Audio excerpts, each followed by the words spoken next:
Hello guys, welcome back. နောက်ထပ် Game Legacy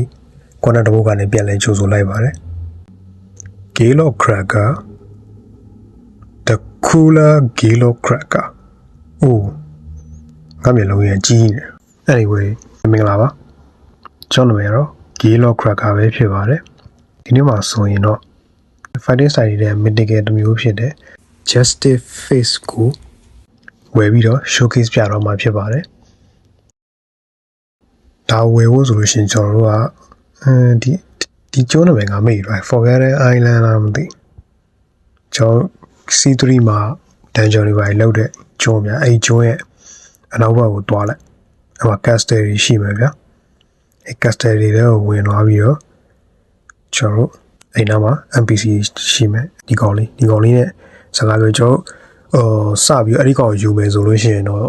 တို့လောက်ရတဲ့ mission တွေပါရောရှိတယ်ဒါပေမဲ့ကျွန်တော်ဒီကောင်ကတော်တော်လေးကြာနေပြီဗျာကျွန်တော်စော်တာဟိုအရင်တော့စော်တာဆိုတော့ mission တွေကပြီးသွားပြီအဲ့ဒီတော့အဲ့ဒီအချိန်တော့ကျွန်တော်ပြီးသွားပြီကျွန်တော်မွေးနေပတ်စံမရှိလို့လားမဝယ်နိုင်သေးတာအခုကပတ်စံပြည့်သွားလို့ကျွန်တော်အခုမှဝယ်ပြတာပေါ့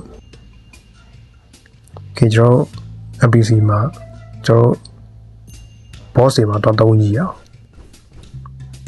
နေဘောက boss ကဘေးရောက်တော့အော်မလမ်းပြောင်းလာပဲဒီဘောမှာokay boss မှာစမ်းတုံးကြီးမယ် skill 1 k2 okay skill 3ဆိုပါတောင်းလေးတောင်ကျော်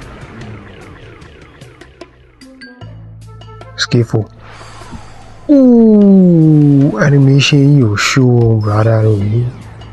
animation ကြီးကကျွတ်စင် damage လည်းမဆိုးပါဘူးဒါ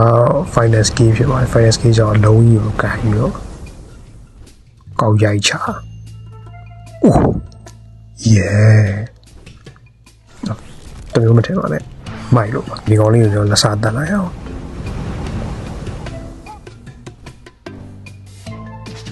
damage ကတော့အခုတော့တိတ်တော့မထွက်သေးဘူးဒါပေမဲ့နောက်ပိုင်းကျရင်တော့ကျွန်တော်ကဒီမီလီမှာကျွန်တော် stack ကအလောက်အများကြီးနဲမယ်ထင်တာပဲကျွန်တော်မီလီမှာ stack မထည့်ဘူးကျွန်တော် fruit မှာ stack တွေထည့်တာနောက်ပိုင်းကျရင်ကျွန်တော်ဓာတ်နဲ့မီလီနဲ့အဓိကသုံးပါဆိုတော့အဲ့ချိန်ကျမှ damage အသေးချာပေါ်လိုက်မယ်ဗျအဲ့ဒါဆိုရင်ဒီဗီဒီယိုလေးတော့ပါပဲအားလုံးပဲကျမရဲ့ view site ပါနောက်တော့ဒီလို view site ပဲလို့မရှိရင်တော့ကျွန်တော်နောက်တော့ဒီလို view site ပါတယ်အဲ့တော့မြန်မာနိုင်ငံမှာ Game Legacy ဆော်တဲ့လူတွေရှိရင်လည်း comment မှာရေးပါပေးခဲ့ကြပါဦးအားလုံးပဲ